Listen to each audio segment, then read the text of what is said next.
Je serai présent sur 2 ateliers. L'atelier Lion-Gazelle. À chaque réussite, l'élève est récompensé par un bracelet élastique.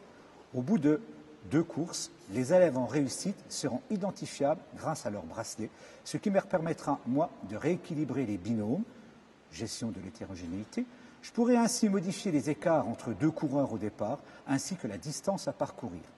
Je serai également attentif aux réponses des élèves au moment du départ, concentration, position des jambes, semi-fléchi, buste légèrement en avance. Vous avez bien compris? Moi, j'ai regardé les lions qui avaient gagné des bracelets et je les mets ensemble. Et on va voir quelque chose de nouveau maintenant. On va voir comment on va faire pour démarrer et pour aller plus vite. On va essayer de changer de position. Vous remettez par binôme. Il y en a un qui prend la queue pour... On va voir. Ça peut être une solution. Ah voilà. Eh bien tiens, tu vas commencer par être gazelle. Alors, j'ai entendu dire que... Tu m'as dit quoi, Théo? Tu m'as dit, on va essayer de faire quoi? On va essayer d'attraper. Mais comment on va changer la position? Tu m'as dit on allait faire comment? Mettre un pied dehors. Ah, alors on va essayer. Bouge pas. Alors, viens. Hop. Mais on va mettre un pied dedans et un pied dehors. Vas-y. Pareil pour toi. On va mettre un pied. Vas-y, recule. Tu pars comme ça ou dans l'autre sens? Comme tu as l'habitude. Un pied dedans, un pied dehors. Un pied dedans, un pied dehors. Voilà. Bien. Les gazelles, on va essayer pareil, hein, de fléchir un petit peu ses jambes, de pencher son corps un petit peu en avant. Voilà. Davy, merci. On va essayer, regarde comment elle est prête, elle a un peu fléchi, voilà, fléchi sa jambe, elle a penché son corps en avant. Et là, on va essayer d'aller encore plus vite. Ça devrait être mieux, on va voir. Davy, tu es prêt? Allez, allez, on y va! Course numéro 2. Cette fois-ci, pour vous, vous allez courir du côté là et je vais vous allonger la distance.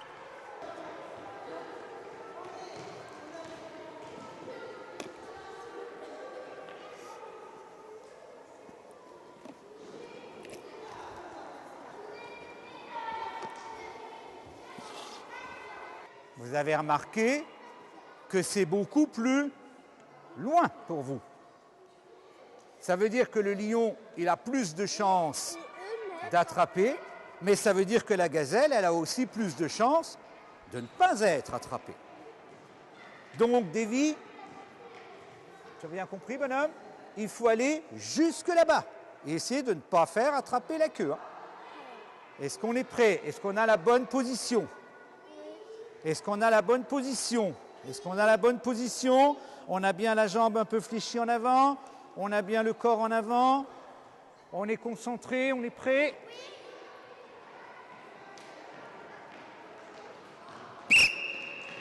Allez, vas-y!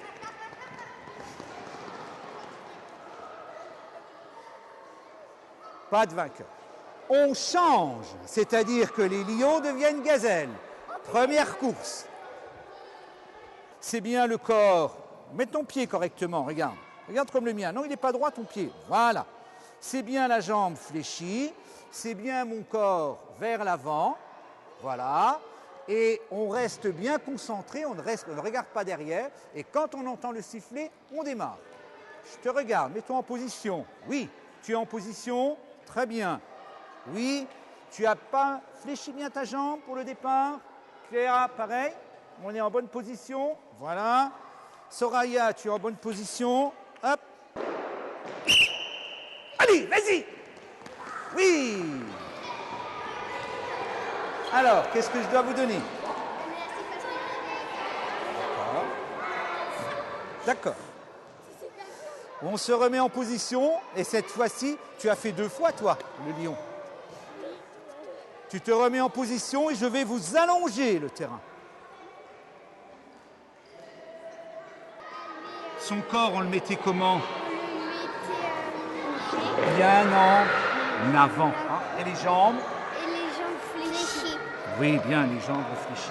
Et puis on faisait quoi? Qu'est-ce qu'on écoutait? Le sifflet. Le sifflet. Bon, c'est-à-dire on écoutait le signal de... Départ. Bien fort, le signal de... Départ. Le signal de départ. On s'arrête là, on va changer d'atelier. Donc vous allez aller sur l'atelier suivant. Pour l'atelier lancer loin, je laisse d'abord les élèves lancer toutes les balles au-dessus du fil. Seule consigne, on lance au-dessus du fil. Je proposerai ensuite aux élèves qui ne lancent pas de profil de garder un pied dans le cerceau et l'autre derrière. Je pense également reculer les cerceaux des élèves les plus performants. Je serai attentif à ce que le chemin de l'engin, avant de lancer, soit le plus grand possible. Départ loin derrière, lâcher loin devant. Ensuite, voyez ma balle, regarde. Là, tu n'es pas bien. Un pied, non? On va faire l'inverse, garçon, viens voir. L'autre pied, voilà, ton pied là, dans le cerceau.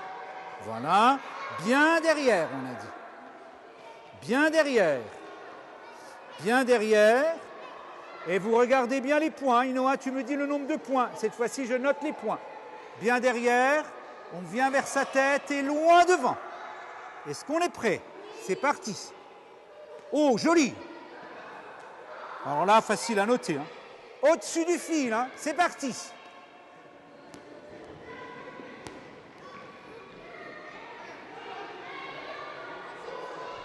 Vous allez me ramasser les balles, les enfants.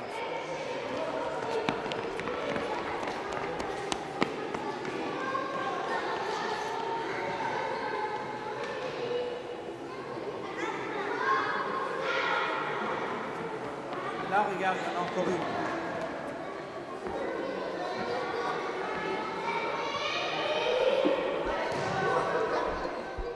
Donc là, en fait, les élèves du lycée-école étaient en inclusion collective avec une classe de CE1. Donc ça n'a pas été seulement travaillé sur les activités de sport, parce que les enfants ont l'habitude de travailler ensemble. Ils font par ailleurs des inclusions pour tout ce qui est informatique, ils font des inclusions pour tout ce qui est art visuel et effectivement des inclusions pour tout ce qui est sport. Donc pour les enfants, ils ont déjà une certaine habitude à travailler entre eux. Maintenant, en ce qui concerne plus précisément les élèves donc, du lycée-école, il est évident qu'on a été obligé de travailler beaucoup plus en amont, c'est-à-dire ne serait-ce que par exemple lire les consignes, leur faire comprendre les consignes, parce que ce n'est pas simple pour un enfant qui est en lycée-école de comprendre les consignes à la même rapidité que les élèves de CE1. Donc il y a eu toute une reprise de consignes comme ça.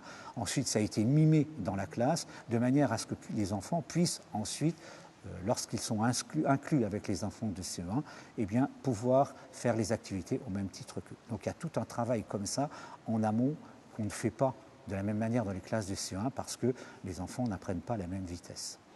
Il fallait faire quoi sur l'atelier Lyon Gazelle? Oui.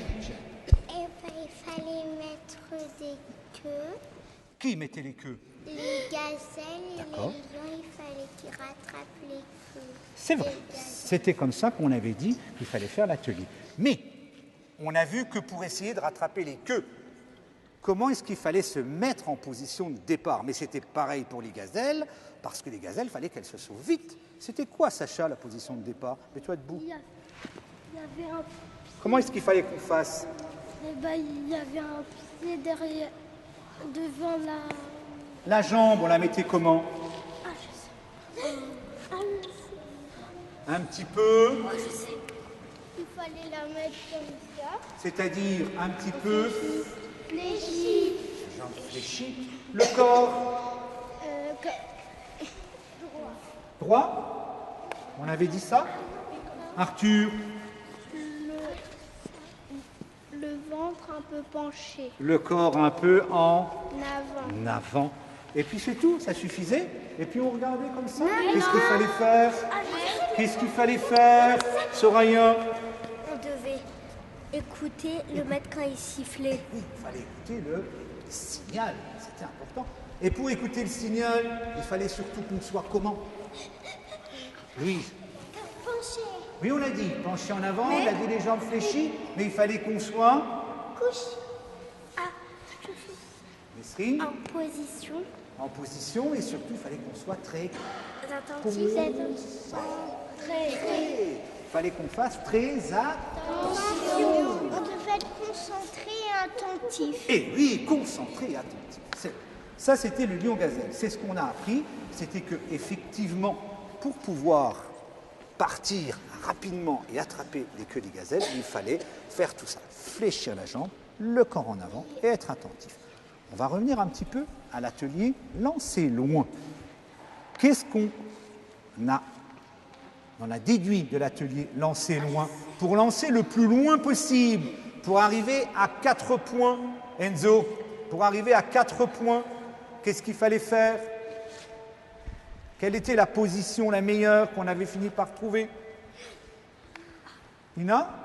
Il fallait mettre un pied dans le cerceau, un pied en dehors, on mettait la main derrière, après on la rapprochait et on lançait très loin. La main, il fallait qu'elle aille où? Il fallait qu'elle aille Au-dessus. loin. Devant. Pourquoi? Ça permettait quoi à la balle? Ça lui permettait d'avoir quoi, Hugo? Ça nous permettait que la balle aille très très loin. Et elle avait beaucoup D'élan. Eh oui, parce que pour qu'elle aille très loin, il faut qu'elle ait beaucoup D'élan. d'élan, bien sûr. Donc effectivement, on s'est rendu compte qu'en mettant la main derrière, en la rapprochant et en allant loin devant, du coup, c'était beaucoup plus grand comme espace pour la balle et ça lui permettait d'aller jusqu'à 4 points. C'était ce qu'on voulait. En fait, il fallait... Et il faut pas... En fait, la balle, elle doit aller au-dessus du fil. C'est vrai, on a oublié de le dire, on avait aussi comme consigne de passer la balle au-dessus du fil. On avait une balle en mousse, une balle de 2 grammes, une balle de 200 grammes. 200 grammes, une balle de... Oh, je sais. La plus grosse, Une balle de 500 grammes. balle de 500 grammes. Donc on avait une balle de tennis, on avait une balle, vous l'avez dit, en mousse, on avait une balle de 200 grammes et on avait une balle de 500 grammes. On va s'arrêter là pour aujourd'hui.